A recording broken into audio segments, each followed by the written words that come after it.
মাটির হাঁড়িতে রান্না হয় বলে একে হান্ডি বিফ বলে। এটি এখন ফুল ট্রেন্ডে রয়েছে। বন্ধুরা আসসালামু আলাইকুম। অফিসের কাজে গিয়েছিলাম টাঙ্গাইলে, ফেরার পথে লাঞ্চ টাইমে কোথায় খাবো ভাবছিলাম। রাস্তা দিয়ে আসার পথেই এই মৌচাকে সাদমা ফ্যাশনের ঠিক অপোজিটেই দেখলাম মাটির হাঁড়িতে করে রান্না করছে কি জানো।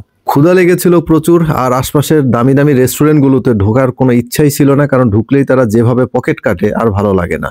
আর এই মাটির হাঁড়িগুলোর দিকে চোখ যেতেই মনে হচ্ছিল মাটির হাঁড়িগুলো আমাদেরকে ডাকছিল যে এসো বাবা এসো, আমাদের কাছে এসো, দূরে যেও না।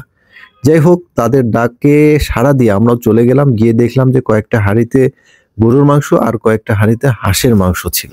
তো আমরা সিদ্ধান্ত নিলাম যে গরুর মাংস না খেয়ে আমরা হাঁসের মাংস খাওয়ার চেষ্টা করি। ওনারা দেখে শুনে আমাদেরকে ভালোভাবে দেওয়ার চেষ্টা করলেন। এই যে চলে এসছে হাঁসের মাংস, সালাদ আর ভাত। আমি একটু কনফিউজ ছিলাম যে ভালো লাগবে কিনা। প্রথমে একটু ভাত আর একটু ঝোল টোল মেখে নিলাম। নিয়ে দেখলাম যে না, মাংসটা যথেষ্ট ভালো সিদ্ধ হয়েছে এবং লোভনীয় ছিল। মুখে দিতেই বুঝলাম যে না, রান্না আসলেই ভালো। ফুটপাতের পাশের হোটেলগুলো রান্নাও যে মজাদার হয় কোনো ডাউট নাই। ভালো থাকবেন। আসসালামু আলাইকুম।